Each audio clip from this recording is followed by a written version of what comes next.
Okay, welcome everybody to our new episode of our One Word ABC series. It's my pleasure today to introduce Jacob Make. Jacob Make has a speaker. He will talk about simulation-based inference for neuroscience and beyond. He's a well-known name in the field. I will just briefly mention that he's professor at the Tübingen University, and he has a well-known and consolidated experience and work in machine learning with application on neuroscience, but not only on that. So, please, Jacob. Yeah, thank you. Thank you for the invitation and for giving me an opportunity to present some of our work here. As I was mentioning earlier, we're not really a classical statistics group, but the primary focus of our work has really been at the intersection between computation neuroscience and machine learning. So what we try to understand is how cellular mechanisms, so mechanisms within nerve cells, give rise to the dynamics of neural populations, and how these dynamics of neural populations can be thought of as implementing computations that underlie animal and human behavior. And to understand these processes, we have been developing machine learning methods to analyze data recorded in neuroscience, both recordings from single cells, so for example, voltage recordings from a single cell to study how single cells respond to inputs, population recordings, so activity recordings from many cells in parallel, dozens to hundreds of cells, either by multi-electrode arrays or by imaging modalities, as well as measurements of behavior. For example, what I'm showing on the top right here is a particularly simple kind of measurement in which just the probability of a subject getting a task correct is plotted as a function of some stimulus strength or task difficulty. And then often the task is to really understand how behavior relates to the underlying neural activities. And we've developing for multiple years machine learning methods to really study these kind of data with a particular focus on high-dimensional population recordings, where we try to make sense of the joint activity dynamics of large population of neurons. And one challenge in this whole work is that we typically analyze neural activity, so recordings from a single cell or population of neurons, but what we're really interested in is not the activity itself, but the underlying mechanism. So what we want to have in the end is a mathematical model of the nerve cells and the neural circuit that generated these activity patterns. And over the years, for me, there was this growing disconnect or dissatisfaction that the kind of models that were used to describe circuits are so different from the kind of models that we would use for data analysis. So at least in neuroscience, there seem to be these two camps. One of theoreticians that build mechanistic models that are highly interpretable. For example, the Hodgson-Huxley model is a classical model that describes how single cells operate. Or we have these balanced network models to describe the dynamics of neural populations, or drift diffusion models for decision making. These are these well-studied classical models that are studied extensively by computation neuroscientists. But these are not the tools, not the models we use for data analysis. For data analysis, we use generalized linear models, maximum entropy models, or machine learning methods such as factor analysis, variance of factor analysis, or recurrent neural network, or feed-forward neural network. So there was one set of models that neural theories were about, and there's one set of models that we use for data analysis. And that seemed unsatisfactory. So sort of my entry point into simulation-based inference or likelihood for inference that I thought, like within neuroscience, how can we bring these camps closer together?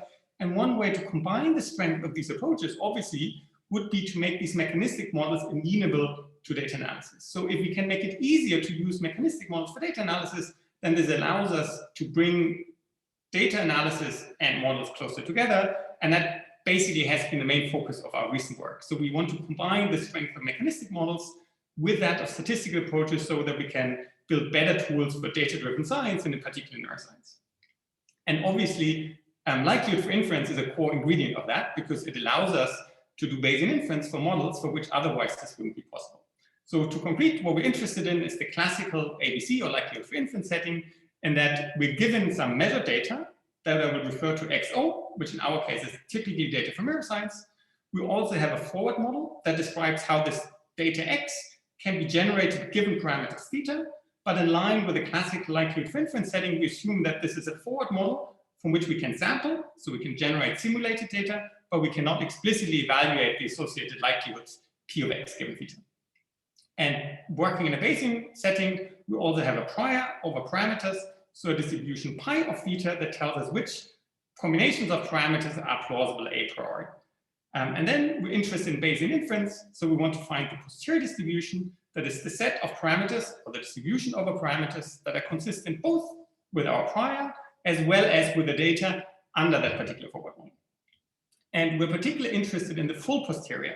So we don't want to just have the posterior mean or the posterior map, but we want the full posterior, including cases where this posterior might be multimodal.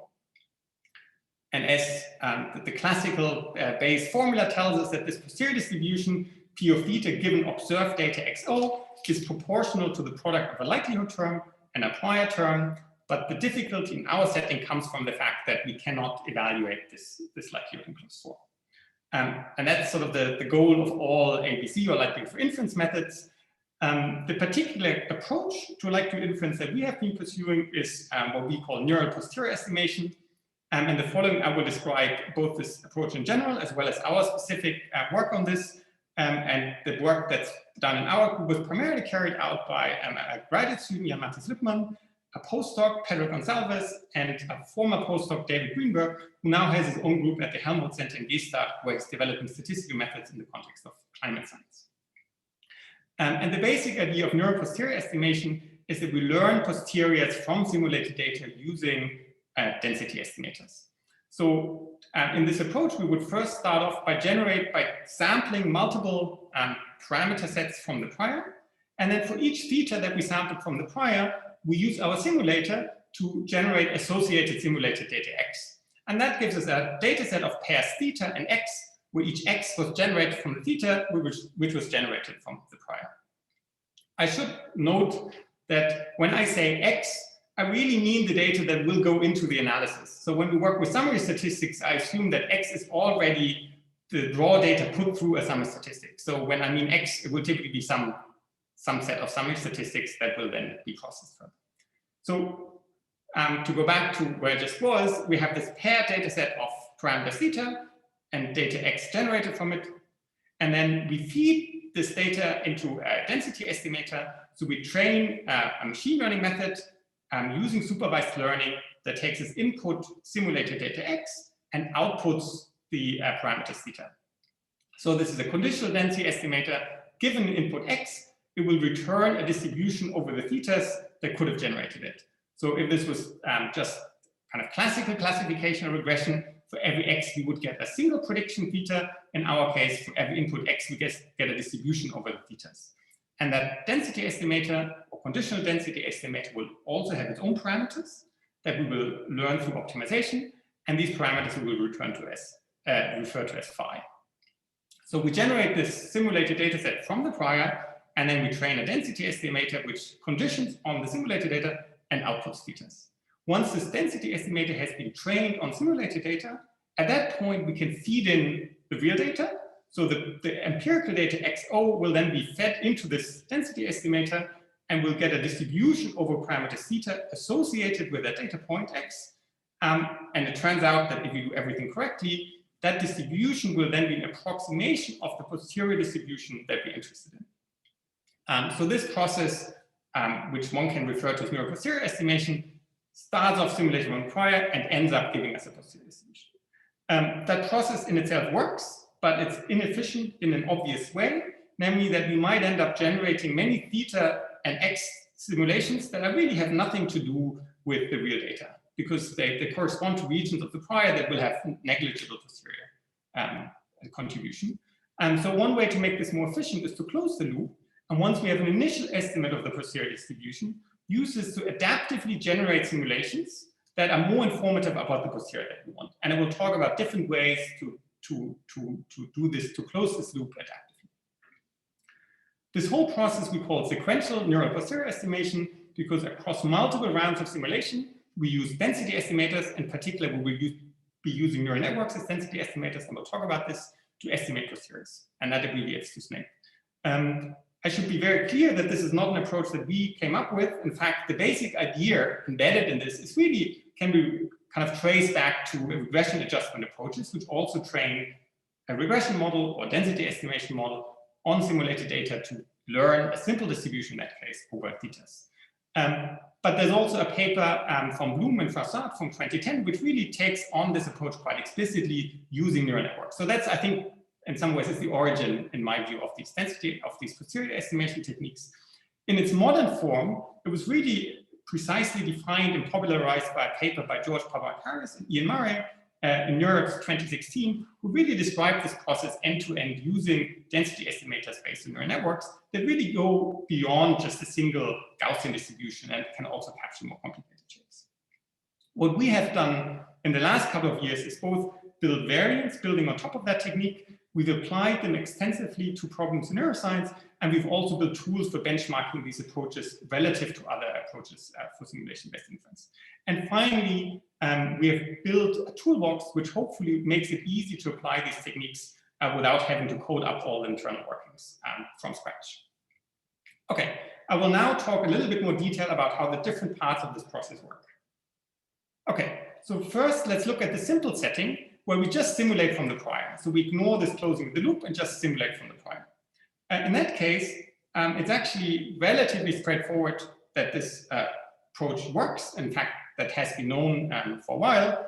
So when we have a sufficiently flexible density estimator and we sample from the prior, then learning that conditional density estimator using maximum likelihood will give us the posterior.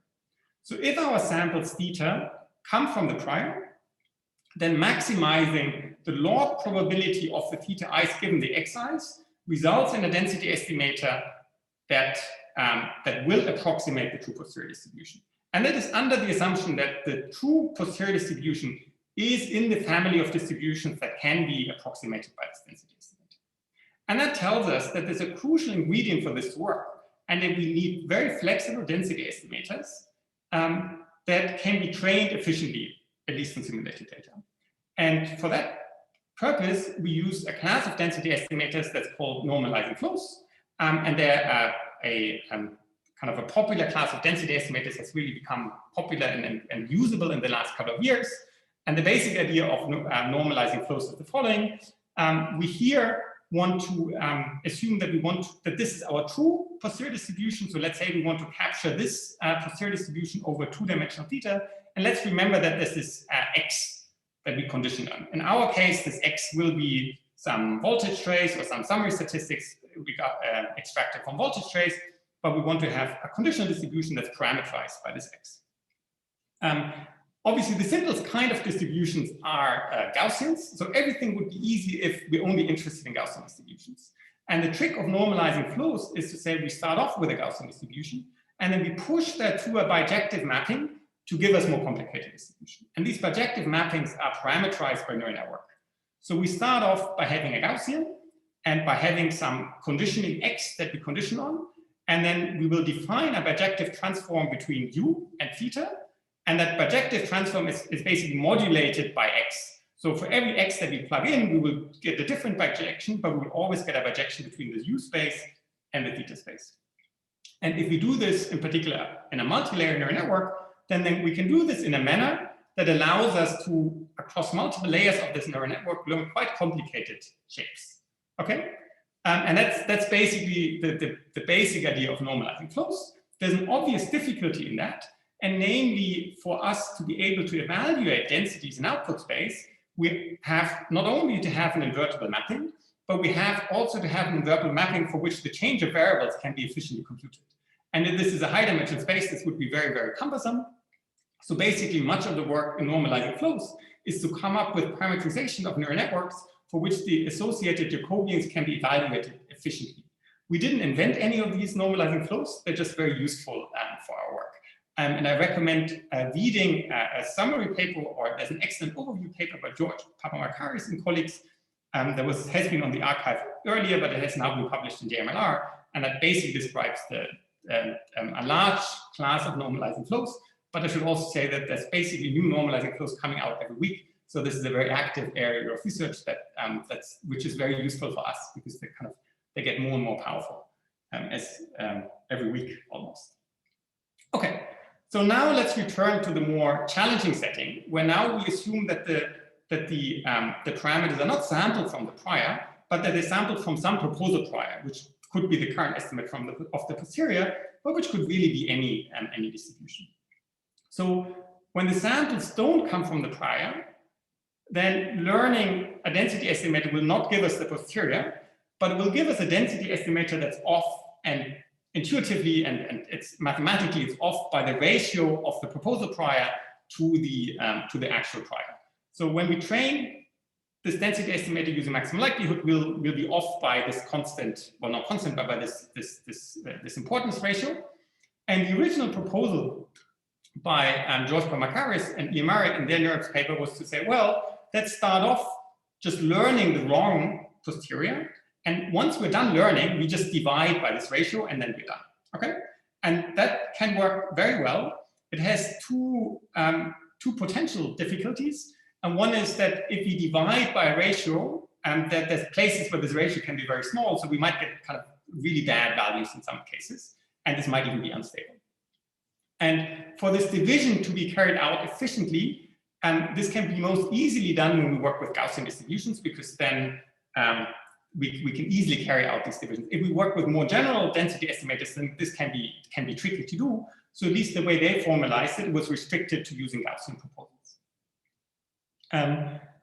In our contribution to this, we changed the loss function. So we said, rather than doing this division at the end, let's introduce some importance weights so that we learn the right density from the beginning. That gets rid of having to do this post hoc step, but it introduces additional problems.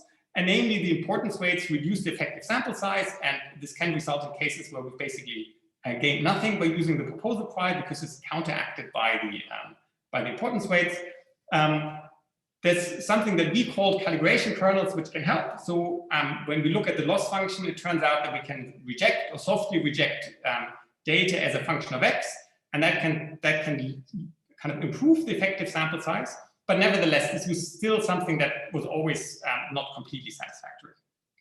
So when David Greenberg started working in my group, he basically said, look, why do you do this? Why don't you do it some other way? And we basically, the only answer we could give him is that we said, well, we just never thought of doing it the way you proposed. And the way he proposed in particular was basically very similar to Snake A, or very similar to what Ian and George had been doing. But to learn a density estimator that's prepared for the fact that we want to do this density, this ratio division in the end. And he called this approach automatic posterior transformation, or APT. We kind of later reclassified this as SNAPE-C, so that all these SNAPE algorithms all start with the same name. But the idea is really the following. And he said, we train a density estimator, kind of a wrong density estimator, where we parameterize the density estimator such that inside is the density we want to have in the end. So we train this density estimator Q tilde, and Q tilde is parameterized to be a product of a density estimator. This could be a normalizing flow, and a ratio of proposal prior to prior, and a normalization term. So we train this in the same using maximum likelihood.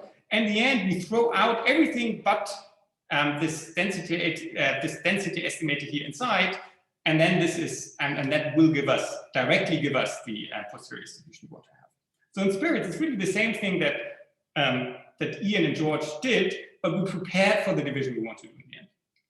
There's another step in this that that David did that we'll not talk about now, but he also came up with a loss function, a discriminative loss, that allows one to apply this approach without explicitly having to evaluate the normalization term, which is obviously critical for this to work. And I should also mention that this approach, if you think of this in this discriminative manner, also actually becomes okay. So this approach avoids issues with we don't have to use importance weights and we don't have to use these corrections. And the other advantage of this is that we can use almost arbitrary proposal priors as long as we can write it in this form, but we're not restricted to Gaussian proposal priors. And the other thing I should mention is that the approach that we took is not the only approach one can take. In fact, one can basically sidestep the issue also by just saying, look, let's not learn the posterior directly, but let's use neural networks to estimate likelihoods. So basically do neural synthetic likelihood or estimate likelihood ratios.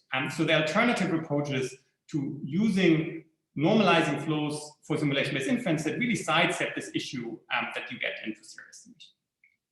Okay, So how does this approach work? Well, we applied this to some classical problems in simulation-based inference, for example, the Lotka-Volterra model. And this is just an example of a data trace we sampled. And this is the posterior distribution that we got in this case. And the red line shows us where the true parameters are. So this is a sanity check that on this model, it gives a reasonable answer. We try to evaluate it at least in comparison with alternative approaches, for example, synthetic neural likelihood or the previous Snape variants. And what we found is that across the examples that we looked at, it was always at least as good as these alternative approaches. We also applied it to quite high dimensional problems. So this is a problem that David came up with, which is kind of this rock, paper, scissors model of different populations that are in spatial competition with each other. This model has two nice properties. One is it makes these images that are nice to look at. And the other thing that's sort of nice about this example is that the data, the x's in this data are image valued. And one thing we do in neural posterior estimation is that we train a neural network that takes as input the x's. And it's very easy to design networks that are very good at analyzing image data, namely convolutional neural networks. So one of the nice properties of posterior estimation is that we can exploit image structure in the data when it exists. So in this case, we did Snape and used a convolutional neural network. And it turns out that using a convolutional neural network in this particular example helps a lot. So this is just to visualize. This is kind of run on different inputs XO. And then when we look at the corresponding posteriors over 3 different parameters, this is a 3-dimensional model in our hands. And we find that the true parameters are again in regions of high posterior probability, which is another sanity check that this works. We can also look at predictive samples from the model. So when we look at posterior predictive samples, they visually look very much like the samples we put in. So in that sense, on these examples that we tried it on, this approach seemed to work well. As I mentioned before, we, and when I say we, this was really led by Alvaro Tejero-Cantero, who was a postdoc in my group at the time, built a toolbox in Python that has the goal of making this as easily usable as possible, so that you can, at least with a few lines of coding, can apply this problem to at least to simple models. If you apply this to a very complicated model, you might have to design the neural network architecture. And in that case, this will be more work. But on simple models, you can basically take very canonical neural network architectures. All right. I want to go to a second point now. And one thing that we found, at least in our work, is that it was really hard to figure out how good an algorithm works relative to other algorithms in the literature. And this is true both for algorithms that we tried to develop as well as algorithms that we looked up in the literature. And this was work that was again led by Jan-Matthijs Luckmann, and other people in the group contributed, but in particular also Jan Dotz, another graduate student in the group, was really instrumental in this work. So the observation that Jan-Matthijs made is that it's really hard to compare to other algorithms, and that's true for at least 2 reasons. One is that there's just a lot of development. So new algorithms come out, new methods, new ways to select summary statistics, et cetera, et cetera. And when you look at different papers, at least our impression was that different papers typically use different tasks. They might be using different metrics, and they often use their own implementations of the task and the metric. So if you want to quickly understand how good one algorithm is relative to another, then that can be hard, because either they aren't compared in the literature, or they're compared in a paper where the algorithm, where the authors of the paper develop one of the 2 algorithms, which, even if they want to do the best job at doing a fair comparison, still means that they probably have a slightly higher chance of doing a good job on their own algorithm. That's true certainly for everyone, and certainly true for us. So we wanted to see whether there's a faster or more transparent way to compare algorithms. And obviously, sort of at least coming from machine learning, the obvious thing to do is to build a benchmark. So can we build a benchmark where, which makes it easier for us and for others to quickly compare how good different algorithms are relative to each other? And this is work that was led by Jan-Matthijs and published at AI Stats this year. So what did Jan-Matthijs do? Well, firstly, he made an initial selection of algorithms. So he collected different algorithms from the literature. He was strongly guided by a review paper by Karl Cranmer that was published in 2020. And from that, he basically decided on picking an initial set of 8 algorithms. that cover both classical rejection-based ABC algorithms, as well as algorithms that use neural networks for likelihood estimation, posterior estimation, or ratio estimation. I should be very clear that this list is highly incomplete, and there's many methods in ABC and likelihood for inference that Jan Matthijs did not include. And there's also many variants of techniques, right? Because for each of these algorithms you can write down, there's probably many different variants and different ways of selecting summary statistics. So there's no way this benchmark can be in any way complete by exhaustively covering all algorithms. The second thing that Jan Matthijs did is he tried to collect tasks from the literature and settled on a feasible number of tasks that he could include. Again, this list is not complete. It would be impossible to have a complete list, and there's probably many arguments for including additional tasks in this, but this was the set of tasks that he could feasibly start with. He restricted himself, or we restricted ourselves, to tasks for which we can get ground truth posteriors. Obviously, that excludes many interesting tasks, but we wanted to have tasks where when we compare algorithms later, we have a gold standard, namely a posterior distribution that we get from either numerical integration or an MCMC sampler that we trust, so that we have a gold standard or a reference posterior to compare things against. And finally, Jan Matthijs selected different metrics from the literature.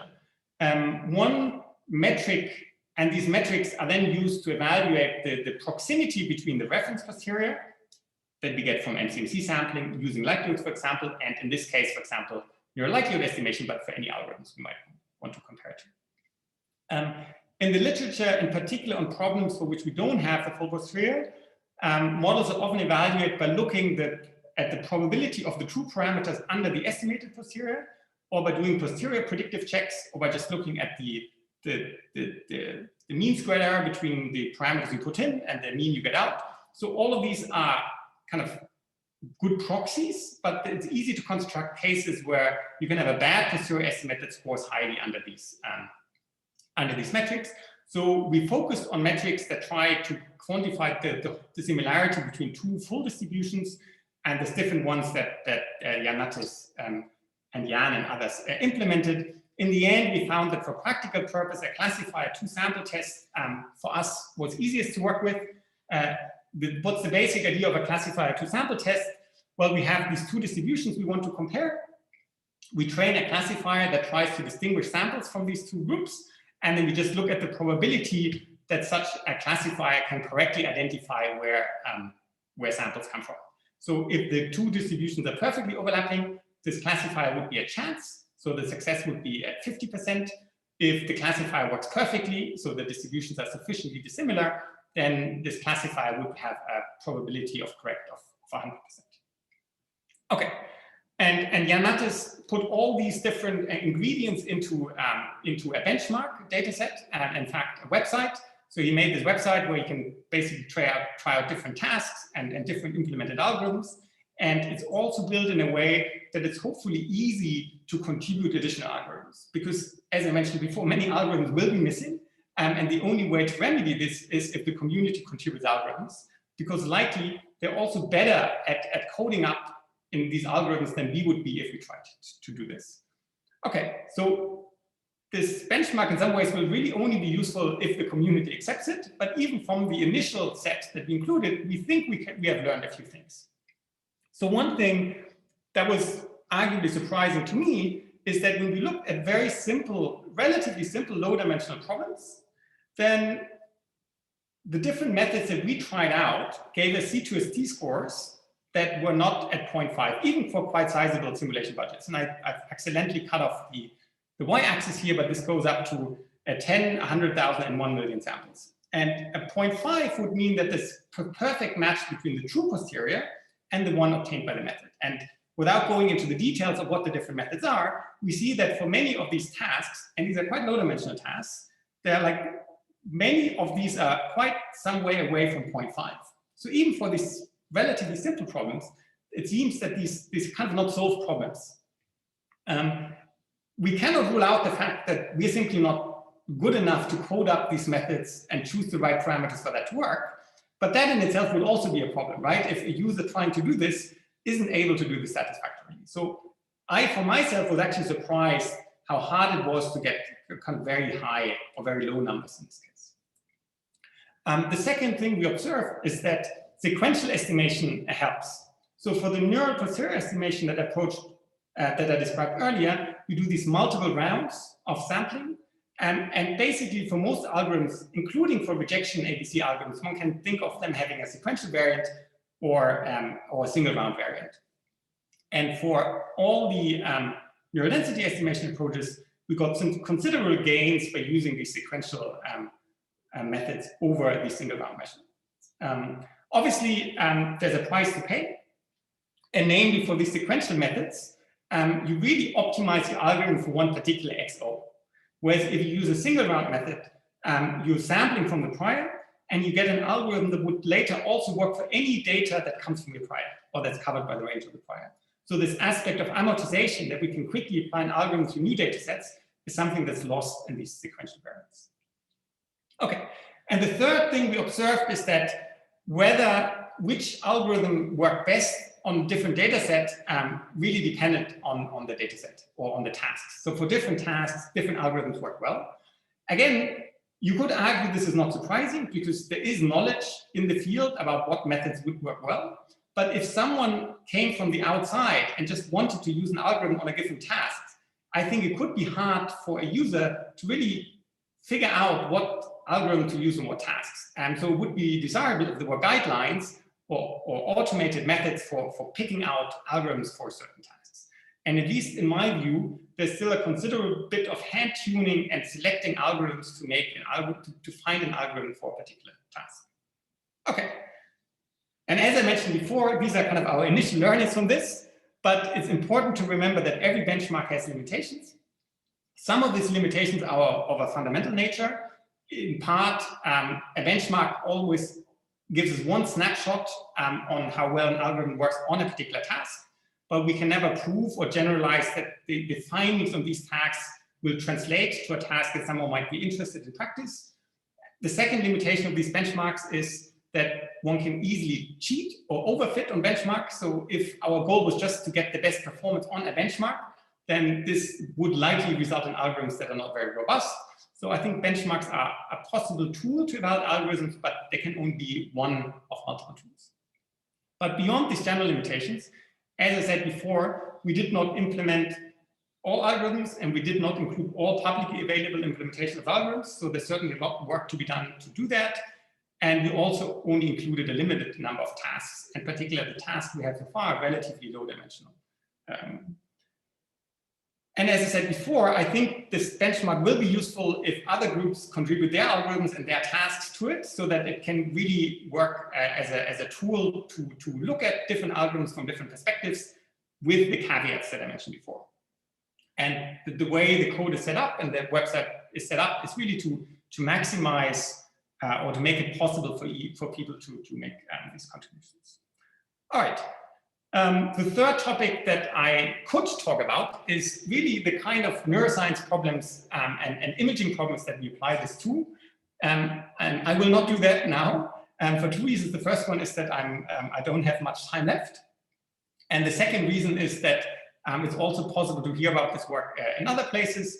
Much of our work in neuroscience has been summarized in a big paper with many applications that we published in eLife. And this is joint work by Pedro Gonçalves, postdoc in the group, and Jan-Mathis Lübmann and Michael Deisler, two graduate students in the group. And there's also a blog article by the Simons Foundation that tries to describe this method and another method kind of in more in term for a general audience. If someone wants to rather see a talk about it rather than read about it, I've given multiple talks about the neuroscience applications. In particular, there's one that I gave at the Machine Learning and Science Conference in Tübingen last year. That's on the YouTube channel of the Tübingen Machine Learning Center. So rather than me talking about this again, like if someone is really interested, I encourage you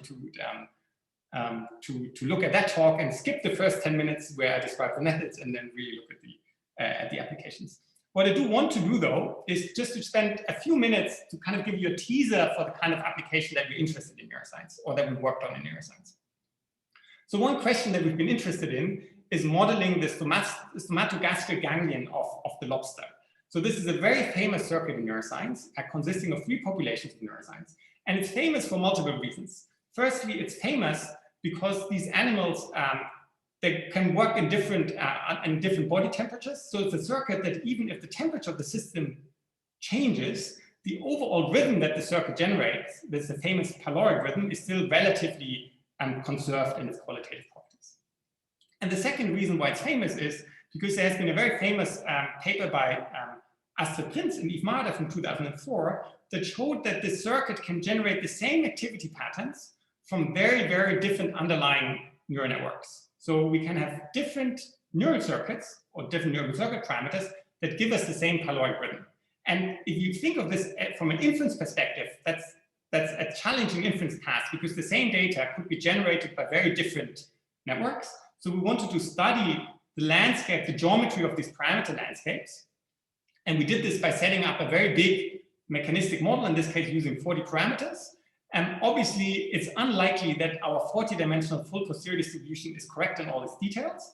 So, and we don't claim it is, but we did show, or we did try to show in this paper that these posterior distributions can still be very useful because they can still give us insights into how these different parameter settings might be related and how robust the circuit is, what it's invariant to, even when we work in this high-dimensional space where it's unlikely that the full distribution is kind of correct in all its details.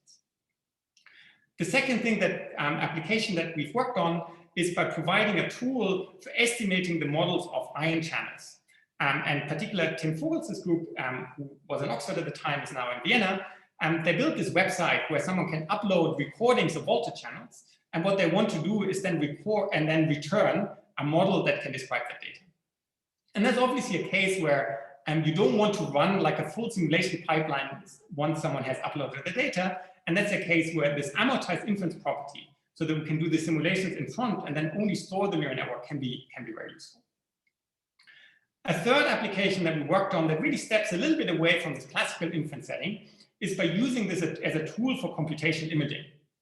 So we basically phrase single molecule localization microscopy as an inference task by setting up a forward model that describes the imaging process. And then we do Bayesian inference over the possible point sources that could have generated that image. And then when we do Bayesian inference, it returns us basically the source reconstruction for a forward model.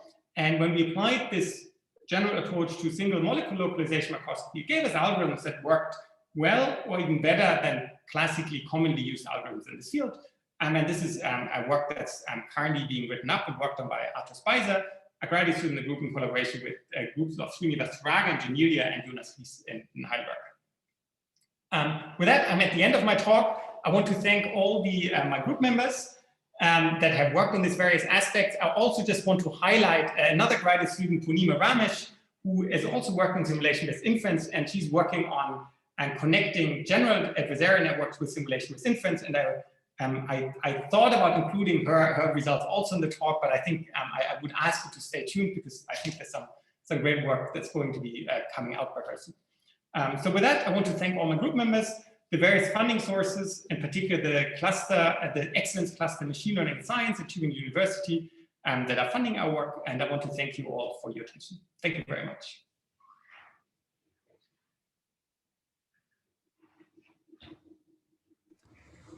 I unmute myself. Thank you, Jakub, for the very interesting and inspiring talk.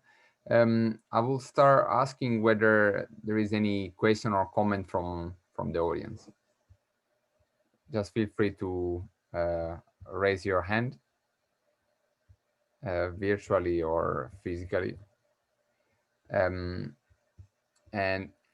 before that, well, in the meantime, I will start asking my, a first question. So one question is whether, how computational demanding are these methods? So when you were benchmarking, obviously, maybe also the computational time plays a role. So what are the let's say the dimension of computational time? So what I should have shown, and I didn't say, is that all the plots we did are always as a function of the number of simulations. So we're taking this common approach that computation time is dominated by simulation time. That's at least for small simulators, obviously not true, but the overhead of the algorithm itself can be substantial. And this is something that's not visible on these plots, but it's also analyzed in the paper where we also tracked the actual computation time. When you track computation time in that respect, all methods that use neural networks are much slower than tools that do rejection-based methods. Because for rejection-based methods, typically the overhead in addition to the simulation is very small to negligible. Whereas for neural networks, you have to train neural networks. And while there's efficient techniques for doing that, they're not for free. So if your simulator is relatively cheap, you can quickly be dominated by the cost of running the neural network. Having said that, anything that requires you to run an MCMC chain, for example, if you do synthetic likelihood methods where you need to run MCMC also, that can also quickly be kind of, again, dominate the cost of running the neural network itself. So in the main plots in the paper, we've always just done this as a function of simulation count, but we do track the computation cost, and it's also described in the paper and on the website what the computation cost is. And computation cost is always a little bit hard to evaluate fairly because it depends on the computer you run this on, but with that caveat, we did include the numbers we had. Yeah. And I guess that the overall turnaround may change if you have a method that does augmentation, right? Because then you won't have to train for all different data sets. Yes, if you amortize your inference across multiple data sets, then this is not something we included yet. But if you have a network that you train once and then you apply it 1,000,000 times, then you only have to do this once. But at the moment, we evaluated pretending that we're only ever going to use every network once. I mean, this is almost a general point you're raising, right? And that depending on the specific application, some things might be much more important than others. So you might have an application which is time critical and where you're very happy to sacrifice a little bit of performance to have this faster to compute. You might have a very expensive simulator, or you might have a very inexpensive simulator. So these things cannot be done fairly. And it's a general limitation of any benchmark that the trade-off that you're willing to forego will depend on your application, and that's impossible to model in general. Okay, thank you. So there is a question in the chat, and then there is also Dennis raising his hand. So there is a question from Alexandra Gramford. Have you applied SNPEC to neuroscience problems and realized that certain parameters are simply not identifiable from data you have? And if yes, can it give you idea to collect data differently? So the answer is definitely yes, that we have had cases where you find multiple solutions. In fact, in this work on the stomatogastric ganglion, we did find this and was to be expected. And we thought about using this for adaptive experimental design, right? And there are methods that basically do this for then saying, well, given this posterior distribution, these additional experiment might be most useful. And there's work that has done this both in the context of likelihood-based inference and likelihood-free inference, but this is something we've not done in our work yet. So this is definitely something we want to do, but we don't have any results to share in this direction. Okay. And Dennis, please go ahead.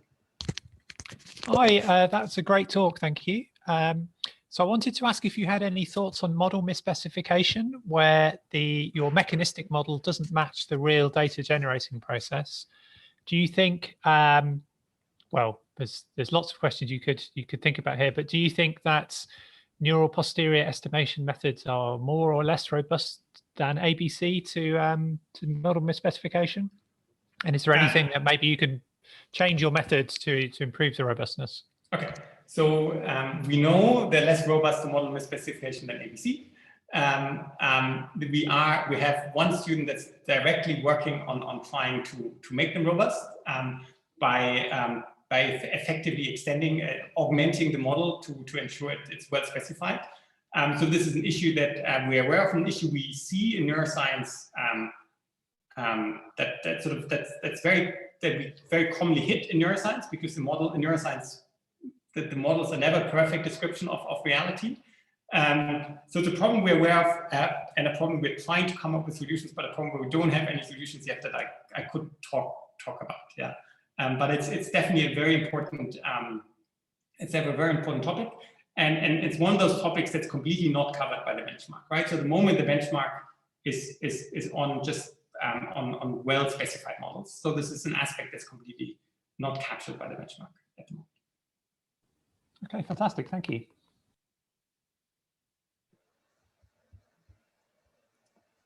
Is there any more question or comment or final remark?